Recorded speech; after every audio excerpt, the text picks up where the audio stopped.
What's up, cousin? How your mama and them? We are making cranberry glazed meatballs. So I thought I would be lazy and use my vegetable slicer. Girl, let me show you the next clip. This looked like some of them Scholastic Book Fair erasers. This is what I sliced by myself. And back to them, look at this atrociousness. Anyway, sugar, you're gonna put them carrots into a pan. All right, and then you're gonna slice up your potatoes while the carrots are in the oven baking for about 20 to 25 minutes. So you're gonna cut these up and you're going to just cut them into halves. You don't really have to dice them up really small because we're gonna make them into mashed potatoes anyways. Into a pot of boiling salt water, you're gonna put those potato wedges. You're gonna let those boil for about 15 minutes and then let them get tender like one of my exes. But anyways, all right, Bookie Butt. So we're gonna be making our meatballs. That is the panko crust that we be using on some of the recipes.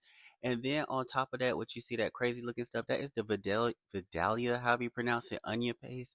So I'm just forming the meatballs right now, forming them by hand. Don't look at the gloves that I stole from work, child. Don't pay attention to that. All right, sugar. So you're gonna put those meatballs into a funky looking pan that you found under your cabinet. Now we're gonna mash up our potatoes. Make sure you get all the lumps out. They should not be looking like Tommy Pickles' head.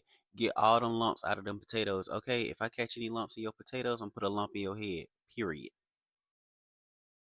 All right, darling. So now we're gonna throw some sour cream into them potatoes because you got to get that flavor into the potatoes. And what I did not film was me putting the a little bit of the mashed potato water into the pot.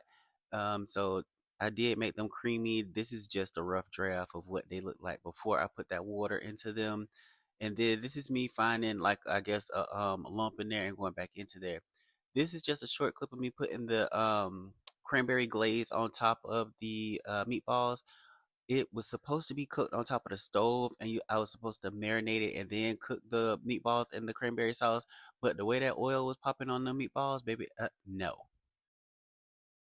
All right, sugar dumpling. This is the end result. This is the final ending of it.